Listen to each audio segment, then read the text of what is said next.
I almost quit coding a couple months ago, and it's not because I didn't enjoy it. It was because I was exhausted, like mentally fried. Something just felt off. So in this video, I want to share exactly what happened during this rough patch and the new system that I built that started to help me to get back on track and prevent feeling like this again. So a couple of months ago, things got pretty rough. I kind of lost a lot of motivation to code, and I think a lot of it came down to the fact that I had done so much work up until this point that I was feeling like this sense of real burnout. And the thing is that programming, it's the new skills, so to speak. So there's a lot to take in. There was a lot to take in at the beginning. I feel like I'm definitely kind of a long way away from when I first started. But I think when you do anything for a long period of time at like full pace, you are eventually going to have some level of burnout. And so as much as I love to program, I love to learn new things in programming, sometimes you just feel like you hit a wall. And that's pretty much what happened to me. And even though I had taken some breaks before, this one just kind of felt different. I would try to work on one of my projects and the motivation just wasn't there. And it just kept happening over and over and over again. If you felt like this, then you probably know what I mean, right? You try to sit in front of your computer, you try to work on something and you can't be bothered, right? It's just not there. And the funny thing is there's all these red flags that you kind of just ignore as well, which you really shouldn't. And I find that it especially happens when you're working on something that you don't totally understand, just like a brand new thing. And that was what was happening to me. I was trying to build my own HTTP server. And even though it's not the hardest thing in the world to do, it did require a lot of research. And even though I was following a tutorial, I still felt lost. Like I could copy the code, but I couldn't necessarily explain it. Now I've obviously built it and it's fine. I get the whole thing, get the whole concept. Like I said, this was a few months ago, but it really messes with you, right? When you're building something that you don't totally understand, you feel like you've done all the right things, nothing is sticking and you're sort of just questioning everything. And one thing that really got me was this like expectation that, I don't know, maybe I got from YouTube, maybe I got from myself, I don't know what it is, that you should be improving every single week. But that's just not how things work in the real world, right? Sometimes you plateau. That's what happens. And sometimes you even go backwards for a little bit before you can go forward. But while you're going through all this, you don't really think about any of that kind of stuff. You just have this sense of like, why is this taking so long, right? Shouldn't I be past all this by now? Shouldn't I understand how to do this all by now? You have all these really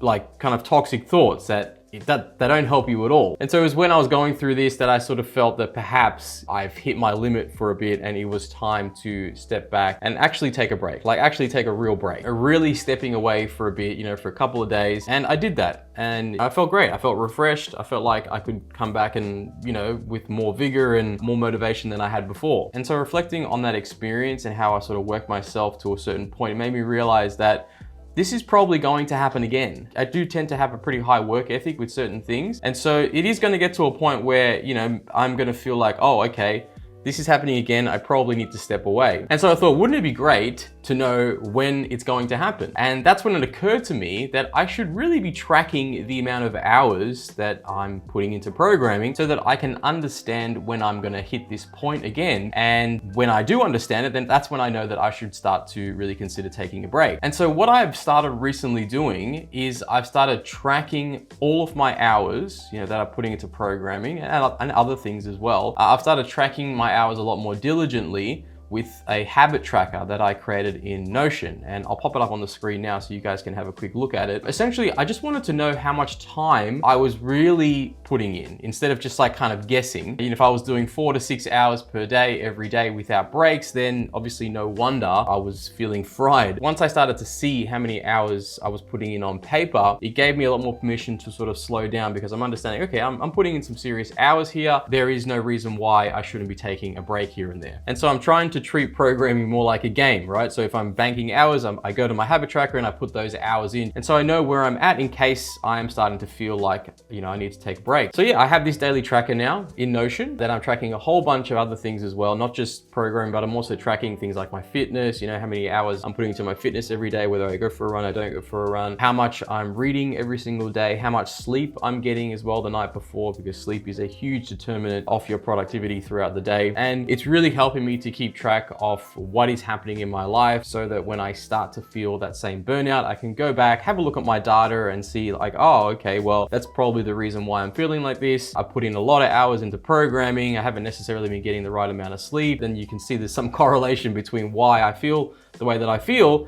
and the data that is being presented to me. And obviously that was essentially happening to me. I was not balancing the scale correctly on either my nutrition, perhaps my fitness, and the amount of time that I'm putting into programming. And so now having the ability to track all of these things is going to give me the correct feedback that I need to understand myself a lot more. And so I highly recommend that you guys look at doing this as well. If you're learning to program right now, perhaps you're feeling a little bit burnt out, track these things, track your daily activities to understand why you get to a certain point where you don't feel like doing it anymore, like programming anymore. And if you were to keep a tracker like this, I'm telling you, you understand so much more about, oh, okay, well, I've found that maybe around the 20-hour mark or 50-hour mark that if I've been consistently learning the program, then I should start to take a break for a day or a couple of days. And that's going to keep me in the game for longer, because that's what it is about, right? It's all about staying consistent and persistent for the longest period of time. And the best way to do that is to track your numbers and understand more about yourself. And the best way to understand more about yourself is to understand your numbers like this,